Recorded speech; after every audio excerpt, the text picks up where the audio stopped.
uban ng Cebu Metropolitan Catholic Mass Media Awards. Best Radio Commentator, Best Newspaper Columnist, and Best Public Affairs Anchor. Attorney Rufil Fernandez Banyok. Attorney Rufil Fernandez Banyok. Straight to the point. O karon, ania ang inyong anchorman. Non in imposumos aliquid adversos veritatem sed pro veritate. Wa kitay mahimo aron sa pagpakigbatok sa kamatuoran, kundili aron sa pagdapig sa kamatuoran. Straight to the point. Luzon, Visayas ug Mindanao, Pilipinas, ug sa katawhan kutob sa mabot sa tong Sibya sa tibuok kalibutan via internet. Maayong buntag ug kumusta live gikan sa Queen City of the South, Cebu City, Philippines. Welcome nining atong tulumanon ug inyong tulumanon. Straight to the point. Kini po nyo po sa kanagan sa kahanginan sa kasamang Rufil Fernandez Banyok. Mao'y panay makiguban kaninyo nining laing adlaw sa atong pagpakigbisog. Adlaw karon mga higala nga Sabado o Pizza 3 na, buwan sa Mayo tuig 2025. Straight to the point. Sa gihapon hatagan tagpagtagan ng mga issues nga may labot ang lungsod. Nagbagang mga expose, nagunang mga reports. Dinhilamang gihapon mga higala sa atong pagban-uban nining atong tulumanon ug inyong tulumanon. Straight to the point. Naguna mga higala sa atong hisgutanan karong buntaga. Malacañang ni klaro nga dili kini manghilabot sa gimando nga preventive suspension order batok ni Governor Gwendolyn Garcia. Straight to the point. Ato ning padayon ng isyuha mga kaigalaan kay niya na may statement ang Malacañang. Unya ang ombudsman sad mga higala pinaagi ni Ombudsman Samuel Martires. Ni klaro gyud no kay kinini ang paradi na ba magsige bitaw mga higala lipat-lipat og lusot-lusot. Ni klaro gyud siya mga higala nga kining iyang gi-issue nga statement karon mga suking tigpaminaw, may labot kini sa graft case. Kini gyud ang pagkasuwat landaan di na magani kinahanglan nga iklaro gyud pero kini ni ang iklaro na gyud niya. Kay kini magud mahigala ang title landaan sa kaso, klaro naman na nga violation sa RA 3019. Pero aron nga wa na gyud mga higalay daghan pa nga istorya niya statement mahigala ni Samuel Martires. Giklaro gyud mga higala nga graft and corruption case kini. Straight to the point. Tagantarig pagtagad mahigala naman na sa RA 3019 Section 3 Paragraph E. Aron iklaro lang gina. Giklaro na gyud noon ni Martires mga sukid tigpaminaw. Katanig pagtagad mga higala no. Nya mo na lagi nga kinini ang nakasabot atong tan-awon mga higala kinini ang sagol ba medyo asa dapit mo pabor asa dili mo pabor o na nga Congressman Pablo Jan Garcia nakasabot oy. Nahibaw may galamo nang nitambag sa nga mo follow ta sa ombudsman. Straight to the point. Katanig pagtagad ro buntaga mga higala padayon karon no. Kining atong mga isgutanan mga kaigalaan kay kini bang klaro-klaruhay ba lang sa pag sabot mga higala sa balaod ba? Ato nin hatagag pagtagad ron buntaga mga kaigsunan kay ako naman nagika-explicar. Pero ni may statement ang Malacañang unya ni may statement mga higala pod si Samuel Martires. Ato ning hisgutan ron buntaga sad mga kahigalaan no. Unya karon buntaga sabdi ay ako naka-schedule ron mga higala kay kinini ang si human naman kagahapon no. Si sa ato mga mayoralty candidates kini si Julito ko. Ako man gusto nga abuton na ako silang 5 ato bang candidates forum pero di marang sa kong program ang oras. So gitagsa-tagsa ko na lang ni sila mga higala no. Kahapon si Julito ko unyang taod-taod mga higala ato na pong ibitaron si Yogi Ruiz. Nya ni Kalunes si Archibald. Unya sunod-sunod na dayon Raymond Garcia ngadto na ni Mike Rama mga kaigalaan. Para ato masayran sad no kining ato mga higala mga mayoralty candidates unsa ilang plano sa dakbayan sa Subo. Straight to the point. So good point. morning ngadto sa ni Governor Gwendolyn Garcia. Good morning sa imong vlogger Governor Gwen. Good morning sa mga mayoralty candidates o labi na nimo Julito ko gahapon human naman ka nakatawa man lang ko ining imong unsa na iyang slogan niya ni day katong kangko ingon sa buhat ang pasultion dili pangurakot og panulis sa mga Sugbuanon.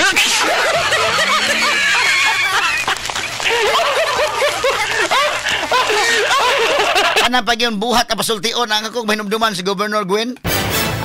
buhat ang pasultion, isumpay man ni Mr. Ko nga dili pangurakot o panuli sa mga subuanon.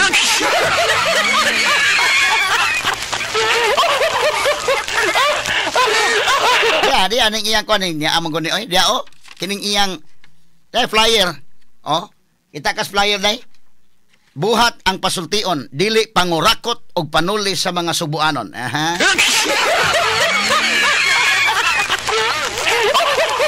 Aron butaga tagad tanig pagtagad mga higala sa banuban karon ining atong tulumanon ug inyong tulumanon. Straight to the Samtang Attorney Vic Rodriguez nga nibisita diri sa atong Sibianan kagahapon, mihulagway nga dakong insulto sa mga subuanon ang gibaligya nga tag 20 pesos kada kilo nga bugas sumay. Matod mahigala ni Rodriguez, tataw nga usa kini kapaagi sa suhol aron makuha ang buto sa mga subuanon. Straight to the point. Samtang sa laing bahin sab mga sukin tigpaminaw atong hatagag pagtagad sab kay ni ay usa ka 5 anyos nga bata. Namatay ni human nakainom og tubig dagat nga nakaingon sa pagkalumos sa baga ni ini mga higala. Ang bata aksidenteng nabuhian sa amahan samtang nangaligo og dagat didto sa dakbayan sa Lapu-Lapu. Straight to the point. Uya in taon mga sukit tigpaminaw tagantas ning pagtagad lumutaga sa manuban usab ning atong tulumanon ug inyong tulumanon. Straight to the point. Samtang sa gawa sa nasod, mga firefighters ning andam na sa panghaw sa Sistine Chapel nga maoy gawsan sa aso atol sa conclave o pagpili og bag-ong Santo Papa. Kung itom ang mugawas nga kulor sa aso, wa pay napili nga Santo Papa.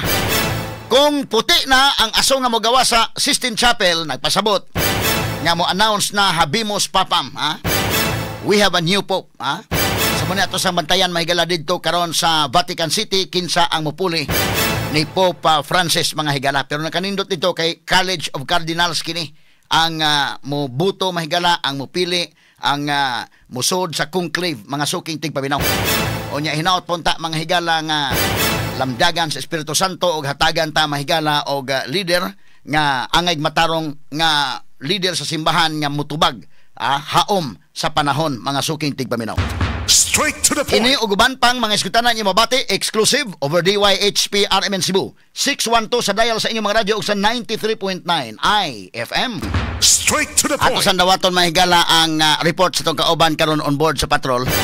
Kay ni ay lalaki nga nagmaoy na dakpan sa barangay San Roque ning Dakbayan sa Subo. Paminaw ta sa ang report uban ni kasamang Radyoman Paul Lauro. Paul. DYHP RMN report.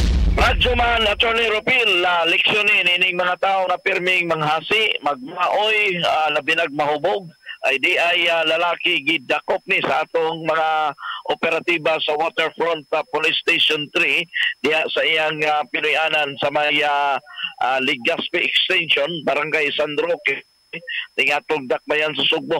Ang gidakop mo si Mark Reyes Pugoy, 33 anyos, nga taga diha sa lugar unya naapon ni siya address sa Barangay Santo Niño. Si Police Major Mark Don Alianza, ang officer in charge sa Waterfront Police Station 3 sa Cebu City Police Office, mi porma ni og grupo sa ilang team para dakpon kining maog suspitsado kay nalutsan da ini siya o warrant of arrest sa kaso nga alarm scandal. Pahimanglo sa pulisan, di mo kumpiyansa aning kaso nga pagpanghasi, paghubog-hubog, paghatag o kaso sa mga silingan, kay pwede mong kihaan o giglusot sa warrant, pwede na mong dakpon. Kasabtangan na siya karon gitang diya sa Waterfront Police Station 3. Kasama mo sa RMN Patrol, uban ni kasama ang Speed Pilot Sisi Sumampong. Ako inyong radyoman Paul Lauro, DYHP Tatak RMN. Number 1 sa balita, number 1 sa komentaryo, number 1 sa drama, at number 1 sa serbisyo publiko. DYHP RMN Cebu, the official overall number 1. Number 1. Radyo Nationwide. Straight to the Now, point. arita may galas tong dugang hisgutanan rong buntaga. Sa ako nang giingon, good morning Governor Gwendolyn Garcia, good morning vlogger, good morning vlogger.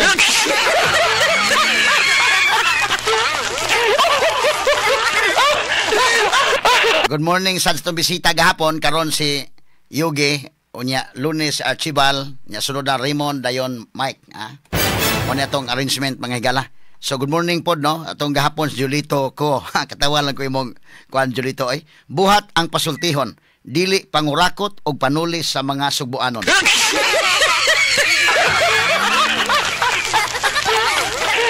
Katawa ko ning flyer. Kining flyer ba Mr. Ko ba naba na pakita ko naman gahapon. Katawa ko ni kana Julito ko. Julito ko. Mo ni. Say buhat ang pasultion dili pangurakot og panulis sa mga sugbuanon.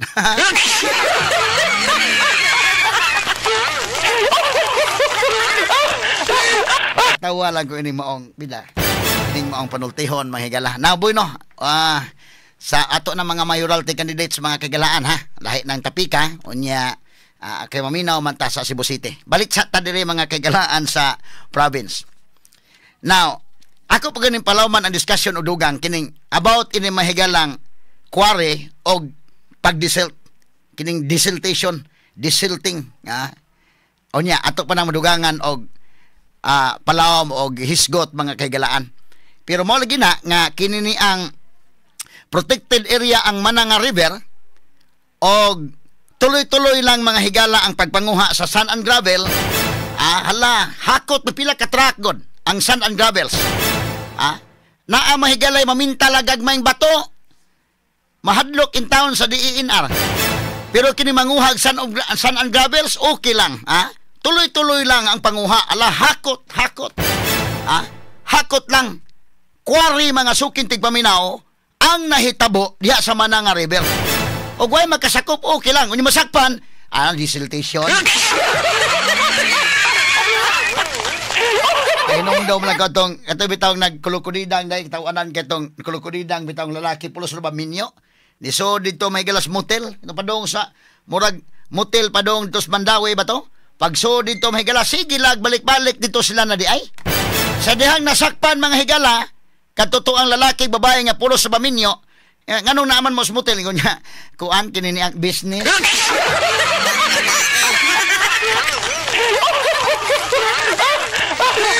O gwa masakpi monkey business.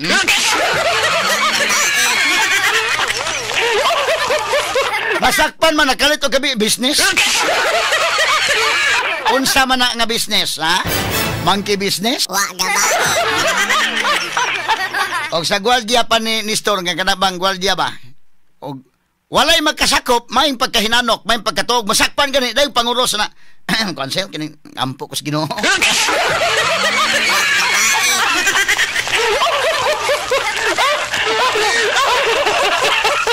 Natugtog kang gwaldiya, na ka nag-gwaldiya ka. May pagkahinanok. Pero og mapukaw maabdan, isa may magkuhan ni Store nga, oy kana guard, katog, nguros, na. Nagampo ko, sir.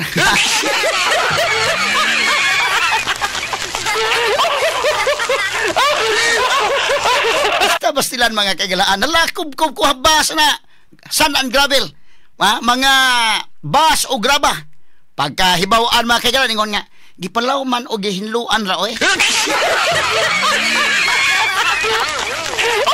Kaaligrisad mga kagalaan kanang puntuha di ato nang isgutag dugang alis ta may gala sa order sa ombudsman.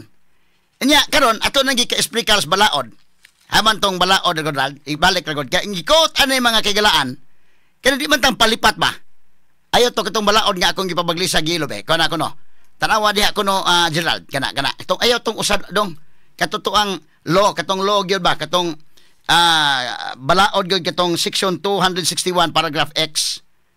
Katubitaw na yelo dong nga akong ipabaglisan tong na yelo niya na ibaglis nga unless be ko na to dong ato na nang gika-explicar kana dong sige kana ato na nang gi-explicar kay ang ilang gigamit mahigalang general rule mo na nga general rule dili pwede mga higala nga naay isuspenso panahon nga nagkaduol ng eleksyon mo na general rule pero ato na nang gika-explicar nga exception ana man nagibaglisan to ng any public official who suspends o kanang unless Kay ombudsman mga higala, exempted ana. Naigbutan ng unless kung mo suspenso related mga higala sa usa ka kaso sa Anti-Graft and Corrupt Practices Act. Straight to the point. Ang gigamit ang general rule man as a rule, dili na ka pwedeng mo suspenso without the approval mahigala sa komisyon. Pero ang exception diha ang ombudsman. Ha? Ari ka sa exception, kining mando sa ombudsman nabutang sa exception. Kay ombudsman man mo nagmando. Ha? Unya anti-graft man mga higala ang kaso. Ang gigamit mga higala ni Governor Gwen ang general rule. Wa gamita ang exception. Unya labon dito mga higala po daw ha. Lipat-lipat bagamay. Bulag natas peryahan mga higala. Klaro-klaro lang kato bitaw mga higalang balaod. Nga gigamit mga kaigalaan nga ilang gi-justify po ang bayranan mga sukid tig paminaw dito sa kinini ang kanibang magwiwi og mag-uo day. Ha? Naman to mga higalay bayranan dito. Gi-justify mga higala. Nga naman sa balaod ka na nga kinahanglan yun nga naagi kay CR, doon na yun ka mahigalay, free ka na. Public guna. Libre ka na. Ang ila pong gigamit dito mahigala, kaya naman yun, kinahanglan libre indakin. Kinahanglan libre ang magwiwi o mag-uo. Ang ila pong gigamit, ang exception sad. Ang yun ito nga, except ang premium. May gigamit po nila. Na may giingon nga except ang premium. Wala gamit ang general rule. Kano sama ka makaingon o dunay premium? Kung doon na mga higalay, nabutang nga libre, dahil mabutang kag premium. Kanabang ayaw kog atik-atika ninyo anang kuha na, ha? Muna nga kining mga vlogger mahigala suko ni nga nang abogado ka na amang kada sa radio, na amang kas media, kadaghan na mong abogado nas media. Ha? Di ka ganahan ako sa media, aron nga di mo bantayan. Prangka na pag-istorya. Og arita mahigala sa election code, ang gigamit, ang general rule, wala gamit ang exception, wala. Giputol. O gari po ka mga higalas, terminal nga, wiwi o oo, ang gigamit mahigala, ang exception, wala. Mutanaw sa general rule. Doon na gay pagkakuan, ha? Di man ta pwedeng malipat, kamis di wa HP, di may pwedeng nanaon. Straight to the point. Prangka lang pag-istorya. O niya, mingon pa yun niya, dili man na anti-graft, mo na ni klaro karong ombudsman. Kaning title ang daan, ha? Kana tanawag ang kaso kuno, Rald. Tanawag kong kaso, Rald. Ang front page ana kanang kaso. Ato ang front page ani. Kakaroon ang graph mga higala. Katong front page dong. Kato na grave misconduct kato dong. Sige, ako dan sa kakuna ha, gamay lang. Standby, human lamang pipila ka mga pahinumdom.